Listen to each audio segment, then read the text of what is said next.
May nagtanong sa akin, magandang araw.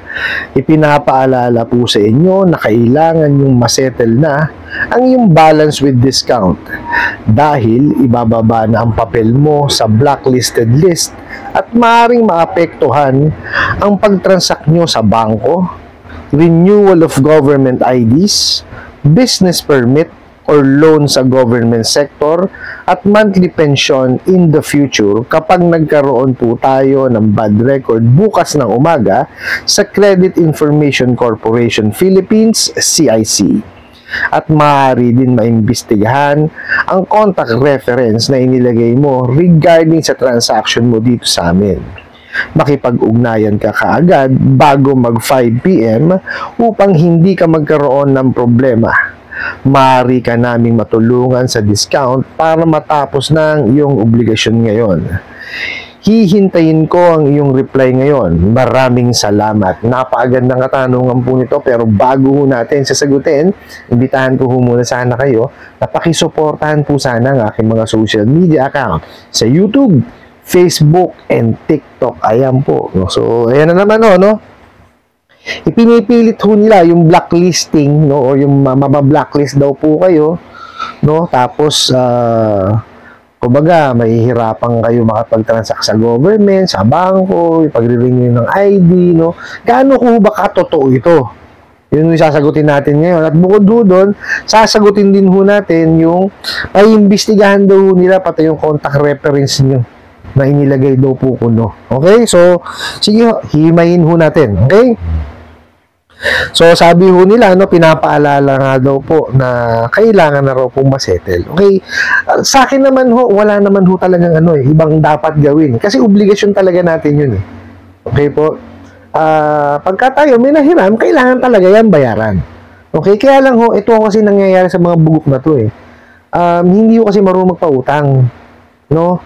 Ang nangyayari ho, hindi nalalaan or hindi na ibibigay yung detalye nung nahiram, kaya po ayan hindi ho nakakabayad naman. Kasi importante ho yun eh.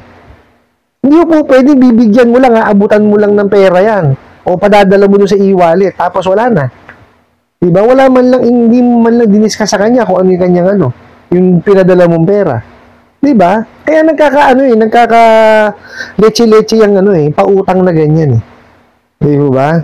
So, dapat ho yan talaga na-explain ng maayos. Pero talagang dapat naman hong bayaran. Okay? Tapos, so, sabi nga, with discount daw po, wala naman hong problema ron kung may discount o wala eh.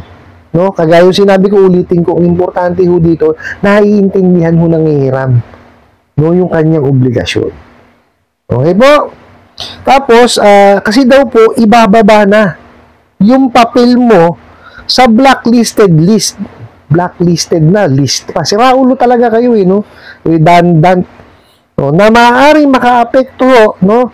Na makapag-transact sa bangko, renewal of government ID, business permit, loan sa government sector at monthly pension sa future. Pag daw po nagkaroon ng bad record no? Sa Credit Information Corporation Philippines or CIC. Doon ho muna tayo. Nakita niyo blacklisted list daw lalabas yung papel. Hindi ho ganun yan eh. Okay? Ito pong CIC okay. Pagka po yan naging member ng yung isang lending, financing tsaka banko or even insurance no.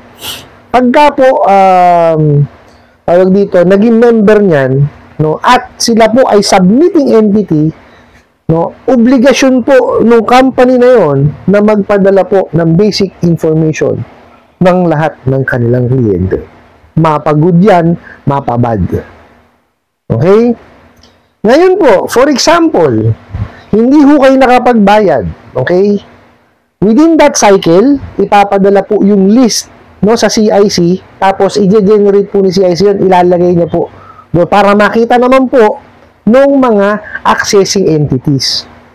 Okay? Wala ho silang listahan ng mga blacklisted. Okay? Huwag niyong paniwalaan yung katarantaduhan na yan. Puro kasinungalingan po yung sinasabi niya mga bugok at abusadong ahente ng online lending apps. Hindi ho ganun yan. Yung sasabihin na, may listahan ng blacklist, di ka na makakaganto. Hindi ho. Okay? Yung sinasabi pong mga accessing entity, nakikita po, no? Yung bang nilagay yung basic information doon, regardless kung bad credit yan or good credit yan. Makikita ho nila doon, lahat ho ng transaksyon. Pag nagbabayad ka, makikita nila. Pag hindi ka nagbabayad, makikita nila. Kasi kailangan ho yun, within one cycle, ilagay po o i-update doon sa basic information na nakalagay po sa CIC. Okay, for example po, kay lending A may utang kayo, kay lending B may utang kayo, kay lending C, tapos kay bank A, lahat po yun, no? Kung ito po member ng CIC, nandun po lahat yun. No, kaya nga po sila tawag dito, nakakagawa po ng credit score na sinasabi. Okay, there are companies na kayang gumawa ng credit score, and meron din naman pong walang kakayanan. Kaya po, ang gumagawa niyan is yung may mga special accessing sa CIC. Ito po yung mga kumpanya rin na sila naman po ang nag-gather ng information na yon, no? Tapos, gagawan nila ng score.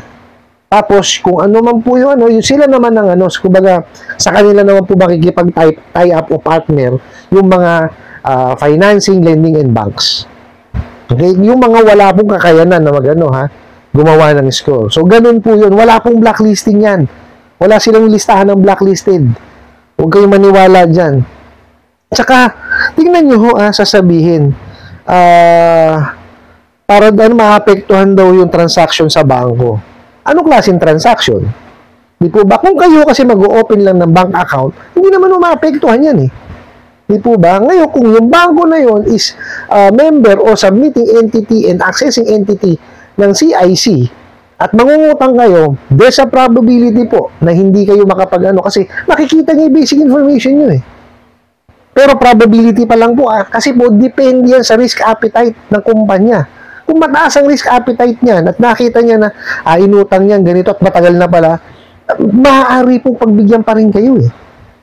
Di po ba? So, huwag niyo hong iniintindi yun. Kaya nga ito sabi ko sa inyo noong nakaraan, di ba? Hindi ako masyadong komportable doon sa sinasabi po ng CIC na lahat ng OLA dapat nakaregister sa CIC, which is, sige po, batas kasi yan, talagang dapat. No? Pero dapat yan, meron sinusunod ho na panuntunan. Kung alin po yung ilalagay na ibibigay na record, di ba? Kasi paano kung naabuso na? Di po ba? Kaya hindi nakapagbayad kasi inabuso. Marami ho kasi nangyayaring ganun eh. Okay? Ayun ho ang mahirap ngayon sa paniningil. No? Nasisira ho yung larangan ho ng pagpapautang dahil sa mga walang yang maningil. Di po ba? Biruin nyo, winalangya ka na. Nailagay pa yung yung basic information mo sa CIC. So, doble bukol ngayon, di ba? So, kailangan kayo, bago kayo manervyusin, bago kayo takutin dyan, alamin nyo muna kung submitting entity yan ng CIC. Madali nyo naman malalaman yan eh. Punta lang kayo sa website po ng CIC. Makikita nyo naman po yung pangalan ng company. Okay po? Huwag nyo hong takutin ang sarili nyo dito kasi wala hong katotohanan tong mga to. Tapos sasabihin nila, renewal of government IDs. Kalukuhan ho. Di po ba? Ano ho bang government ID ang nire-renew? Driver's license. Di ba? Ano pa? Wala na. Di po ba? Kagaya na sa SSS, sa PhilHealth, Pag-ibig, hindi naman nire-renew yun eh. Di ba? O passport, nire-renew. Sige. Pero hindi naman tumitingin sa CIC yun. Sira ulo itong mga bugo katabusadong online learning apps na to eh. O, tapos, pati pension, Sus Mariosip, hindi yung tumitingin ng SSS dyan. Iba po ang record ng SSS. Pagka meron kayong hindi nabayaran sa SSS po, ibabawas yun dun sa contribution po ninyo para mapunan. Hindi yun na sila tumitingin sa mga ganyang klase ng sa CIC, tsaka sa NFI. Hindi yun tumitingin dyan ng SSS. O paano maapektuhan ng pensyon nyo? Tsaka kinalaman ng utang nyo sa pensyon? Walang connection yun eh. Not unless ginawa nyo collateral yun. O di kaya nanalo sa hukuman, no? Sa kaso, sa sinampa nilang kaso, like for example, small claims, may i-garnish, pwede 'yun. Kung yun lang nga kaya i-garnish sa inyo, pero sabihin nyo na, hindi ba, dahil na blacklist kayo, nakita sa CIC, maapekto, hindi ho, kalukuhan ho yan. Okay po? Ito pa po, isa, no? Maaari din namin imbestigahan ang contact reference na nilagay mo regarding sa transaction mo dito. Ayos. Ang tanong, kayo ba talaga yung naglagay ng contact reference? Kasi dito sa mga bugok at abusado online lending apps na to, doon sa ninakaw nila, sa inyong contact list, sasabihin nila, contact reference, co-maker, co-borrower, diba? Kung ano-ano sasabihin. Sisiraan kayo talaga. Tsaka anong iimbestigahan nyo? Ano kinalaman? Diba? Kayo ang may diferensya dyan, mga bugok at abusado online lending apps. Pag sinabi mo kasing contact reference, tinatawagan yan during verification, sa simula pa lang ng pautang. Eh kung di nyo tinawagan, diba? Paano malalaman nung kliyente na referensya? Sila ulo ka ba? Pagka sinabi niyang reference, ibig sabihin, alam niya mismo na referensya. At dapat yan nakausap niyo kasi magtatanong-tanong kayo dyan eh, di ba? Ginawa niyo pag contact reference kung hindi niyo tatanungin. Di ba? Kung di kayo magbe-verify sa kanya, sira ulo kayo. Ang hirap kasi sa inyo, ang reference, ginagawa niyo tawag dito, pine-pressure nyo, sinisingil nyo, mali eh. Diba? Pag sinabi mong reference, tatanungin mo yan ng information regarding sa kliyente. Kung karapat dapat ba siyang pahiramin, sira ulo kayo.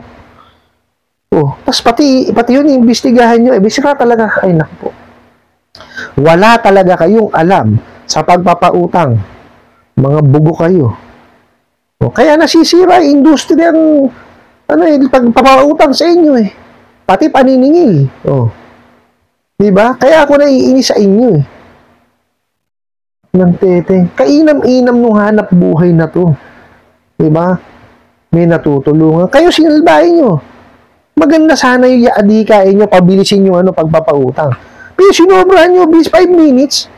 Anong klaseng credit investigation na kukuha nyo doon? Anong klaseng verification? Diba? Paano kayo makakapag-evaluate? Paano kayo makakapagbigay ng desisyon? Diba? Walang nga kayo. Kaya nga may 5 Cs of credit eh. Diba? Yun ang basihan. Kung talagang mabibigyan mo yung kliyente mo. Kayo hindi. Isinantabi nyo lahat yung 5 Cs na yun. Wala kayong ron. Wala kayong, kumbaga, pinagbasihan man lang doon. Mga walang nga kayo. Pinagbasihan nyo, pag may nakita kayong yung kanyang cellphone number is connected sa e-wallet. O, pag kayo connected sa e-wallet, padala kayong pera, tapos ang usapan. O, sira ulo kayo. Diba? Kayo gumagawa ng sakit ng ulo ninyo eh. Kaya nadadamay pati ibang mga lending, financing, tsaka bangko, akala tuloy, kaparehas yung mga walang yamag, maningil at tsaka walang kaalam-alam sa pagpapautang eh. Diba? O, dun po sa nagpadala ng katanungan na to, pakalmayin nyo yung sarili po ninyo. Wala hong katotohanan yan. Kung sinasabi ho nila talaga na bibigyan nila kayo ng discount, ay padaanin nyo kamo sa tamang pamamaraan. Diba? It's either yan, pumunta kayo sa opisina nila. Di po ba? O, ayaw nila sa opisina, pumunta kayo ng barangay nyo. Doon kayo mag-usap, gumawa kayo ng settlement doon. Di kaya, padala nila yon using their, tawag dito, yung legitimate na email address, yung med domain name nila. Kasi mahirap po, o-offeran ka. Paano kung gagawin lang nila, ipapasok lang doon, ipaparcel lang nila. Buti sana kung ipaparcel kung ipasok lang nila sa, sa sinasabi nilang prolongation Diba? Mali Hindi tamang pagpapautang yan Kaya nga ako sinasabi ko sa inyo, kung ano nakalagay sa ceiling on interest rate, yun po ang sundin po ninyo. Yun po ang bayaran po ninyo. No? Pag-ipunan nyo siya, tsaka nyo siya bayaran. Ngayon, ito ho tip kasi hindi nakakaligtaan ko kung sabihin sa inyo to Pagka po yung OLA ninyo is submitting entity or member ng CIC, make sure po na bago kayo magbayad, alamin nyo muna, o dapat is malinis or ma-update po yung inyong record. Kasi ang hirap nagbayad ka, Tapos nandun pa rin yung ano nyo. Diba? Nakalagay pa rin doon yung hindi nila na-update, bayad kayo. Yun ho, masakit. Diba? So, make sure ho na bago kayo magbabayad dyan sa mga yan, is maa-update nila yan. Ma-i-insure sa inyo. And para ma-insure sa inyo yan, doon kayo sa opisina magbayad, or sa barangay nyo kayo magbayad, or yung offer po, no, at saka lahat po ng dapat yan, documented yan, na pag nagbayad kayo ng ganitong halaga, yung sinasabing discounted, is i-update nila yung inyong basic information sa CIC. At gamit yung email na legitimate na may domain name nila. Para hindi nila makilatatwa. Diba? Kasi, pwede nyo i-complain yan, or even sampahan ng kaso. Hindi po ba? So, yun ho yung tip ko sa inyo, no? Kasi nakakalita ako lagi sabihin sa inyo yun. Dahil nga ho, minsan nadadala ako dun sa mga sa mga tanong no? Naano ko dun sa, alam niyo, yung bugso ng damdamin ko is nakafocus ako dun sa nung tanong na yun. So, di buti na ako naalala ko, no? So, yun ho, sa sinabi ko sa inyo, pag-ipunan nyo na lang ho yan, no? Saka nyo bayaran, and yun nga ho, kung yan, member ng CIC, make sure ho muna na ma-update yan bago ho kayo magbayad. Ano po? I hope nasagot ko po itong katanungan na to at sana po'y makatulong. Maraming salamat po sa inyong walang sawang pagsuporta at panonood sa aking mga videos. Maraming salamat po sa inyong pag-like, pag-share, pag-comment at pagtatanong. And kunin ko na rin po itong opportunity na to na imbitahan po sana kayo at pakisuportahan po sana ang aking mga social media account sa YouTube, Facebook, and TikTok. Kasi muli po, yun lang.